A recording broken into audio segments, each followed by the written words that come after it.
Hey everyone, welcome back to Beyond the Clock, a channel dedicated to helping late bloomers and those feeling behind redefine success and take intentional steps toward the life they want.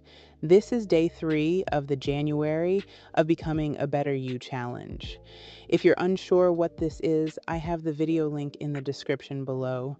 Today, we're tackling something that might not sound as exciting as, like, I don't know, climbing Mount Everest. But trust me, it can be just as transformative. Decluttering. Decluttering really connects with January's symbol, the eagle. Think about it. Eagles have this incredible vision. Like, they can spot prey from miles away. And decluttering can kind of do the same for you, help you see your goals and priorities more clearly, just like that. But before we get too lost in the clouds with our eagle friend, let's talk about those common decluttering mistakes. I know I've made a ton, like buying those cute storage bins before you even start. That's a classic one.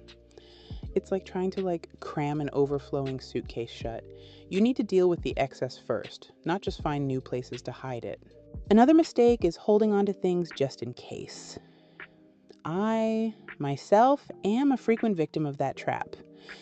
It's a black hole for perfectly good space. And then there's trying to declutter the entire house in one weekend. That's just a recipe for burnout. It's about setting realistic goals. Instead of trying to conquer the entire mountain, you pick a small area, like a drawer, a shelf, even just a corner of your desk, and start there. You'll be surprised by the sense of accomplishment, and that can help build momentum. That sounds simple enough, right? But I can already hear that. But I might need this someday voice in my head. How do we get past that and make those tough decisions? That's where decisiveness comes in. Like, if you haven't used something in a year, chances are you won't miss it. You got to start by ruthlessly purging. Get rid of anything you don't use, don't love, or don't need. Ask yourself, does this item bring me joy? Does it serve a purpose in my life? And if the answer is no, it's time to let it go. Easier said than done, right? Especially when we have those sentimental attachments to things. It's okay to keep a few sentimental items that truly spark joy, hold those special memories. But for the rest, consider taking photos or writing down the memories they evoke. You'll still have the essence of the memory without the physical clutter. Remember, donating items can be really rewarding. You're giving them a second life. So we've got our plan and we're ready to be ruthless. But then that motivation fizzles out. Here are some tips for staying on track. One of the most effective strategies I've seen is using a timer, set it for 20, 30 minutes, and commit to decluttering for just that amount of time. It's like you create a sense of urgency, makes the task more fun. How much can I clean in this amount of time? It's like a mini decluttering sprint. Speaking of fun, there's a game called Decluttering Bingo. It's a really creative way to make the process even more fun. You basically make a bingo card with different decluttering challenges, and as you complete them, you mark them off. It's a great way to stay engaged, especially if you're decluttering with someone else. Look, I have a whole house to do, so I'm all about turning a chore into a game. There is this powerful connection between decluttering and mental clarity. What's the science behind that? Well, think about it this way. Clutter creates visual noise. It's constantly competing for our attention, even if we don't realize it. And that can lead to feelings of stress and overwhelmment. I totally get that. And then on a physiological level, clutter can actually trigger the release of stress hormones like cortisol, and that can impact our sleep, our focus, even our immune system over time. So decluttering isn't just about aesthetics, it's about creating a healthier environment for our minds and bodies. And that brings us to a really crucial point. Decluttering can actually improve your focus and decision making. When you remove those visual distractions, you're kind of freeing up cognitive resources, allowing your brain to operate more efficiently. So it's like clearing out those mental cobwebs to make room for new ideas and inspiration. which definitely ties into the eagle's ability to see clearly from a distance. It also connects to the eagle's ability to just soar above all the clutter. It's like rising above the chaos to gain a fresh perspective. Now, what about the tools of the trade? What do we absolutely need to have on hand for a successful decluttering mission? Well, besides the obvious things like trash bags and boxes, I'd say a timer is essential. It helps you stay focused and prevents those decluttering sessions from stretching into all day marathons. Also, labels. Labels are a great way for keeping things organized. They are fantastic for maintaining order after you've decluttered. They help you find what you need quickly and prevent things from ending up back in the clutter zone. Does this make decluttering sound a lot less daunting and a lot more, dare I say, exciting? That's the goal. Decluttering shouldn't feel like a chore. It should be like an empowering experience that creates space for positive change in your life. And remember, it's not about achieving perfect sterile order. It's about creating an environment that feels good for you, one that supports your well-being and helps you live life of your core values. It's interesting, isn't it, how we think of decluttering as like a purely physical task, but it's so much more than that. It's an exercise in mental clarity. You know, before we talked about how clutter can create this visual noise, but what does that actually do to our brains? Like, how does it affect us mentally? Well, just imagine trying to focus on a single conversation in a really crowded room. It's overwhelming, right? That's kind of what clutter does to our brains. It just bombards us with all this visual stimuli. It makes it harder to concentrate, process information. So it's like our brains are constantly trying to like filter out all that unnecessary information.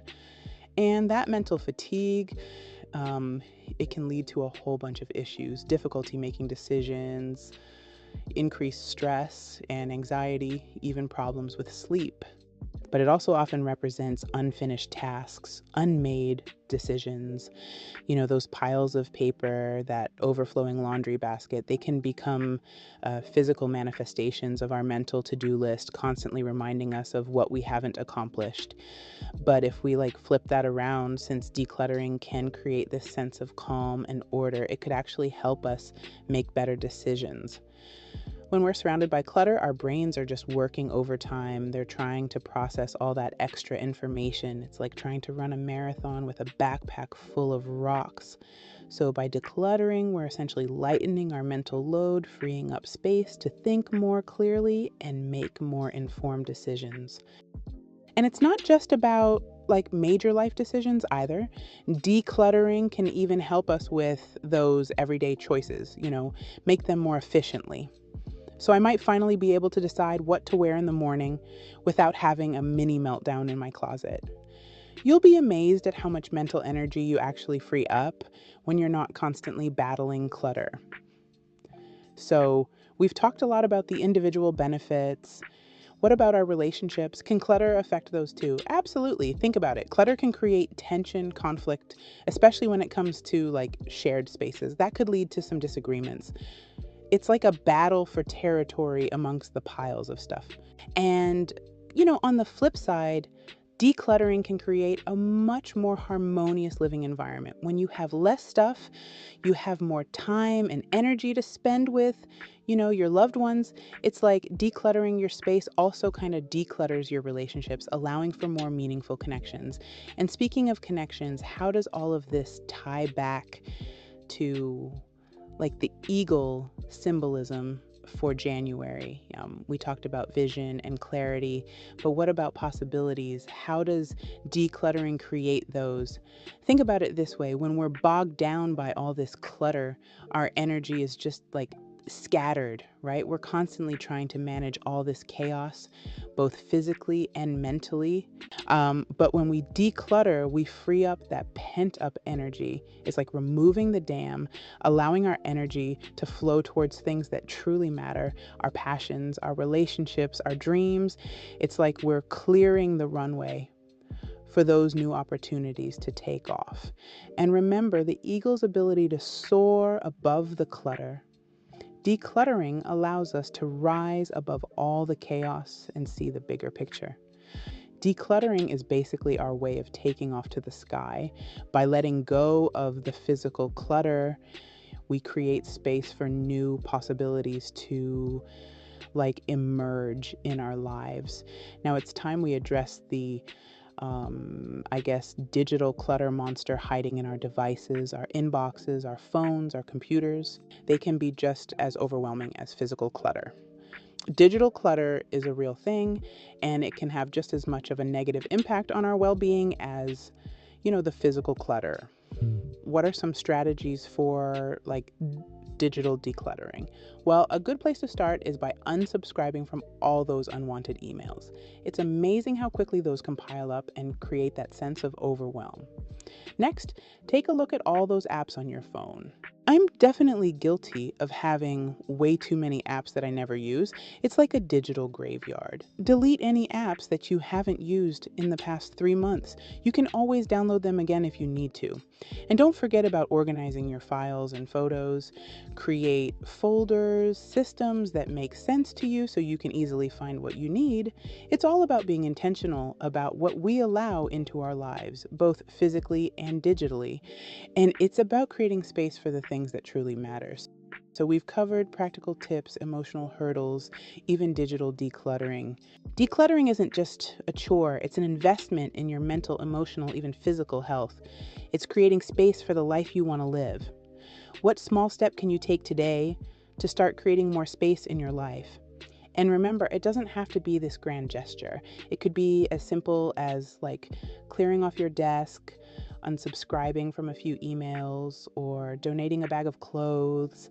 Small steps lead to big transformations. And who knows, maybe by decluttering our physical and digital spaces, we'll also clear the path for those new opportunities we've been dreaming of. Now, for your daily prompt, tell me, how does your physical space reflect your current mindset? How can clearing clutter help you feel more intentional and organized? How does it help create mental and emotional clarity? See you back here tomorrow for day 4 of the January of Becoming a Better You challenge.